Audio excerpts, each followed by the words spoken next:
Febrero es históricamente un mes difícil para el bolsillo, dado que hay que afrontar los nuevos compromisos impositivos, algunos de los cuales tienen un importante porcentaje de actualización, también los precios que han sorprendido las góndolas y las cuotas que vienen del verano, de las fiestas. Pero algunos ahorristas se preguntan, ¿qué puedo hacer con mi dinero en este contexto que está dominado por la inflación? De hecho, el REM, que es el relevamiento de expectativa de mercados del Banco Central, estima que podría estar la inflación de 2021 entre un 45 y un 50%. Para hablar del tema hemos convocado una vez más a Matías Daguero, es asesor financiero certificado y también presidente de Closing Bell Advisors. Matías, muchísimas gracias por acercarte una vez más a Los Tureros. Muchas gracias por la invitación, Seba. Bueno, vuelvo a plantearte este interrogante. Mucha gente que nos ve dice, ¿qué hago con mi dinero? Y en especial se preguntan, ¿cómo hacer para refugiarlo o protegerlo de la inflación? No caer por debajo de la inflación en su rendimiento. ¿Qué podés decirnos al respecto? Bueno, es un desafío. Toda persona cuando busca resguardar su dinero busca de mínima que mantenga el poder adquisitivo en el tiempo. Esto en otros países por ahí, con conseguir un 1, un 2%, uno ya lo consigue. En Argentina la vara se pone bastante alta. El año pasado veíamos dentro de los diferentes instrumentos lo que fue la inflación y lo que terminó dando. Podemos observar ahí en la placa, para poder ganarle a la inflación, de mínimo un ahorrista debía conseguir ese 36%.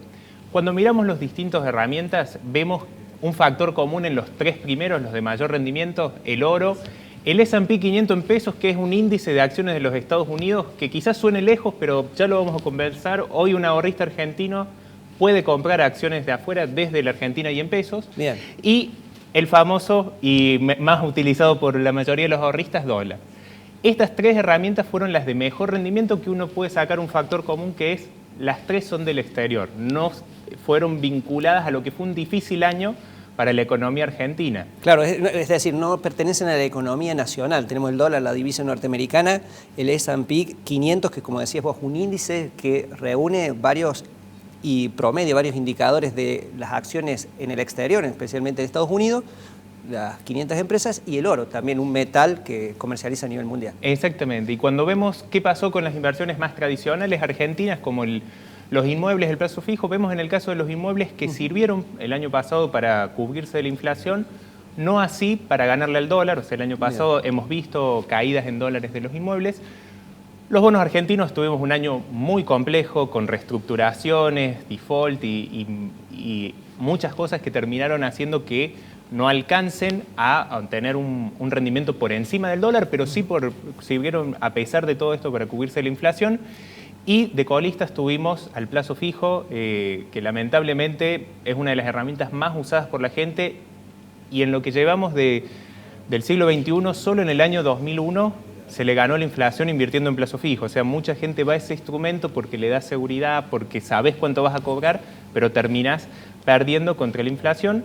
Y al fondo de la tabla tuvimos al Merval, un año en que la economía no camina, y si la economía no camina, las empresas no ganan dinero, las acciones no suben. Digamos que el Merval es el mercado de valores argentinos, y ese índice básicamente también promedia las acciones de una serie de empresas, en realidad es más representativas, y como decías vos, las empresas argentinas, sumada a la pandemia, no tuvieron un buen año. Te pregunto por lo que viene, que es 2021. Es difícil hacer futurología, pero dentro de estos instrumentos se ve una continuidad en esos rendimientos a lo largo del año. Hablabas de ese indicador S&P 500, que son acciones del exterior. ¿Cómo se puede acceder y qué tienen que ver los CDRs con esto? Hay algunos de los televidentes de Los Tureros que nos han preguntado qué son los CDRs, cómo se puede hacer para adquirirlos. Bueno, los CDRs son instrumentos que te permiten desde la Argentina y con pesos comprar acciones del exterior, acciones de empresas famosas como Apple, Tesla, Google, Amazon, y la lista sigue, desde montos muy pequeños. Esto el año pasado, desde la Bolsa y Mercados Argentinos, se hicieron muchas medidas para tratar de hacer esta herramienta más accesible. Entonces hoy una persona puede acceder con 3.000, 4.000, 5.000 pesos a ser accionista de empresas como Amazon, como Mercado Libre, como Globant, por nombrar también algunas argentinas, que su característica es que también te dan como una cobertura adicional, porque no solo estás invirtiendo en una empresa, sino que también tenés una cobertura cambiaria, porque las acciones de estas empresas cotizan en el exterior en dólares. Entonces, cuando se dan movimientos del dólar, también podés beneficiarte con esa suba. Perfecto, déjame que te detenga ahí. Es decir, una persona, un ahorrista de Argentina puede invertir en pesos y comprar una de estas acciones, tal vez un fragmento de estas acciones, no la acción completa, y después tener un rendimiento sobre la base de cierta compañía, como estamos viendo aquí en una placa donde se muestran los mejores rendimientos 2020, como Tesla, Mercado Libre, Global, Amazon y Apple. Pero ese rendimiento, a su vez, por más que invertir pesos, puede ser en dólares y tener justamente una ganancia por las variaciones que hay también en el tipo de cambio en Argentina. Exactamente, por ahí el argentino está muy vinculado, su forma de medir los rendimientos al dólar, como por ejemplo en los inmuebles que uno dice, bueno, dolaricé mis ahorros, bueno, esta es otra herramienta que te permite hacer eso. Bien. Y más accesible para el inversor minorista, para el ahorrista de a pie. ¿Puede hacerlo directamente a la compra o tiene que ir a través de un intermediario, un agente de bolsa o un ALIC, como se dice? Los pasos para hacerlo: se abre una cuenta en un agente de bolsa. Hoy se puede abrir la mayoría de manera online desde tu casa. Esto ha simplificado mucho el crecimiento de las finanzas y de la tecnología. Bien. Permite que uno, desde un pequeño capital, algo que quizás nuestros padres o abuelos no podrían haber soñado en invertir en una compañía norteamericana, hoy se puede hacer desde un pequeño capital. Y como vemos en el gráfico, estas acciones han tenido un rendimiento muy destacado. Sí, importante remarcar que en esto es algo que uno tiene que irlo llevando de a poco, ir capacitándose, ir conociendo del tema para poder hacerlo. Claro, y me imagino también debe ser importante el plazo de la inversión. Acá estamos viendo un año y, como decías vos, bueno, es un gráfico de la Bolsa de Comercio de Rosario, especialista en mercados también. Tesla fue 1.157% el rendimiento, y la segunda me llamó la atención, Mercado Libre, inclusive por encima de Amazon. Exactamente, las acciones de Argentina, lo que ha logrado Mercado Libre y Globant el año pasado ha sido impresionante. Claro. Son empresas en constante crecimiento y uno puede desde su casa con un pequeño capital ser parte de ese crecimiento. Bien. Siendo inversor, y esto es algo muy importante, lo que vos marcabas recién del tema del plazo. Por ahí la gente quiere entrar y a los 15 días salir con la ganancia. Estas son cosas que llevan tiempo. La idea, cuando uno ve de estas empresas, lo importante es ser inversor y no simplemente un entra y salgo. Sí, de hecho en el gráfico se ve que si hubiera entrado en enero y me salía en junio, me perdía el segundo semestre, que fue, mira, la expansión de muchísimas de estas compañías, inclusive Tesla.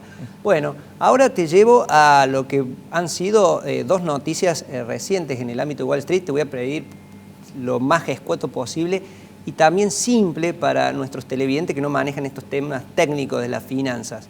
Por un lado, leí el titular que el agua cotiza en bolsa. ¿Vos me podés resumir qué significa eso?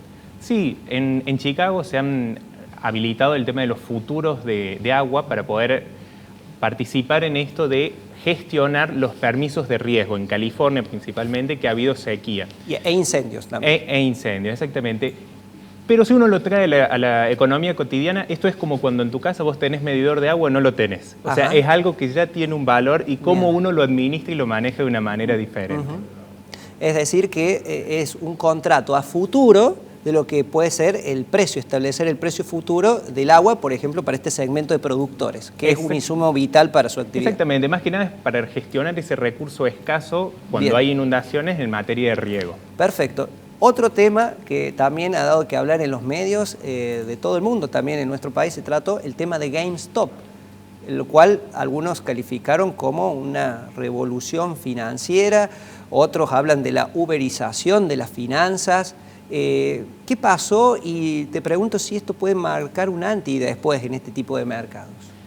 Sí, básicamente, para aquellos que no hayan escuchado tantos, fue un grupo de una red social en la que difundieron de tomar una determinada posición, de comprar acciones de una empresa que grandes fondos comunes, fondos de inversión, hedge fund o fondos buitre, como los conocemos en Argentina, estaban apostando a la caída de esa empresa.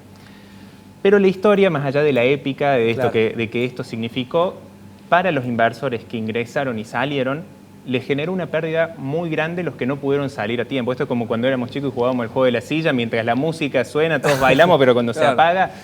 Bueno, acá lo que genera mucho, y esto trabaja mucho, es en el imaginario colectivo de decir, me puedo volver millonario de la noche a la mañana, o de hay una fuerza malvada del mercado y voy a ir contra ella y eso me va a hacer ganar dinero. La realidad es que los mercados son más simples de lo que por ahí uno lo puede ver. Los mercados simplemente es un mecanismo para que las empresas se financien, para que consigan capital. Cuando yo compro una acción, estoy haciéndome socio de esa empresa. Si a esa empresa le va bien, a mí me va a ir bien, y si a esa empresa le va mal, a mí me va a ir mal. Puntualmente el caso de GameStop es una casa de videojuegos que vendían con lugares físicos, consolas, joystick, algo que hoy en día está destinado, es como decir, compremos acciones de Blockbuster o compremos acciones de BlackBerry, bueno, está bien que en algunos casos están tratando de revolucionar su mercado, pero es algo que de por sí no tiene futuro hacia adelante. Entonces, si vos comprás una empresa esa, es simplemente una burbuja y no hay mucha diferencia entre eso e ir al casino. Dijiste, sí. Perdóname que te interrumpe, dos o tres palabras interesantes. Burbuja, y antes hablaste de hacerte millonario de la noche a la mañana. No quiero que se nos vaya el tiempo porque me están haciendo que redondeemos, pero hay dos temas que también centran la atención. Por ejemplo, el segmento de los jóvenes, que acá se hablaba de que GameStop fue también promovido en un segmento etario, en Reddit, que es una especie de blog donde participan e intercambian opiniones muchas personas. Pero el segmento joven también está ávido e interesado por Bitcoin, que algunos lo plantean como una inversión seria, otros una inversión de riesgo, otros dicen no, esto es una burbuja, y algunos dicen que este va a ser el futuro de las monedas. ¿Cuál es tu opinión o tu visión sobre esto? Bueno, el tema del Bitcoin y en las criptomonedas en general es algo muy interesante, y la idea que ellos plantean revolucionar, y también el tema del blockchain, es una tecnología que viene para quedarse. Lo importante, yendo puntualmente al caso de la inversión y pensándolo como un activo para considerar poner ahorros en ellos, es saber que se trata de algo de altísimo riesgo. Entonces, uno, cuando invierte, primero debe conocer su perfil, si soy conservador, moderado y agresivo. Bien. Y dentro de un portafolio, este tipo de herramientas deben ocupar una pequeña porción. Si yo soy agresivo, tendría que poner solamente un dinero que esté dispuesto a perder en su totalidad. Entonces, si realmente se materializa lo que uno espera del Bitcoin o de otra criptomoneda, en muchos casos, por ejemplo, no sé, en la época del 2000, las burbujas inició Altavista y que hoy no conocemos, todos usamos Google. Bueno, acá puede pasar que el día de mañana no sea Bitcoin, sino otro, por lo cual también es importante diversificar. Pero, ¿qué pasa? Si el día de mañana realmente se materializa, vos habiendo puesto una pequeña parte de tu capital, vas a haber obtenido una gran ganancia. Y si no, eso no te hizo un gran agujero en tus finanzas. Bien, para cerrar, me quedé con esta frase que decías del sueño de algunos de convertirse en millonario de la noche a la mañana. Hay una última placa, creo que la has traído vos, sobre lo que son la necesidad de ahorros mensuales para llegar con, dice, un millón de dólares sería, o pesos, en este caso, a la edad de 65 años con un 7% de retorno. Claro, este número es el famoso sueño de ser millonario, de cómo hacer para llegar, cuánto es necesario que uno vaya ahorrando a lo largo de su vida, a los 65 años, y una tasa del 7% anual, que es una tasa promedio de mercado, o sea, de una manera diversificada. Y acá la conclusión que uno puede sacar es que el mejor momento para empezar a ahorrar e invertir era ayer, y el segundo hoy. Porque fíjate que a medida que vas pasando y volviéndote mayor, es más lo que tenés que ahorrar para llegar a lo mismo. Esto es como decir, mira, empiezo la dieta ahora o la arranco después de la fiesta. Claro, muestra también lo importante de la cultura del ahorro en épocas tempranas, que tiene que ver con algo de la educación financiera, que es algo que vos solés promover. Exactamente, el tema de la educación financiera, algo que tanto nos hace falta y que por ahí estamos muy bombardeados con el consumo, y cómo ver si uno puede posponer levemente. El esfuerzo es menor, o sea, como si yo empiezo desde antes lo que tengo que ahorrar por ver, a los 35 años, $820 me permitirían llegar a la cifra. Si arranco a los 50 ya son 3.000.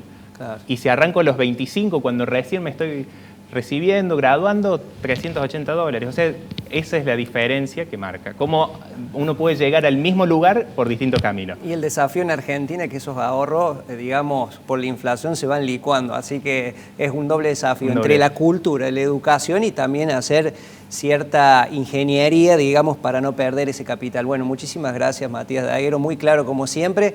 Quien te quiera seguir te encuentra en las redes sociales. Exactamente, me pueden buscar en @medaguero en Twitter y matiasdaguero.com.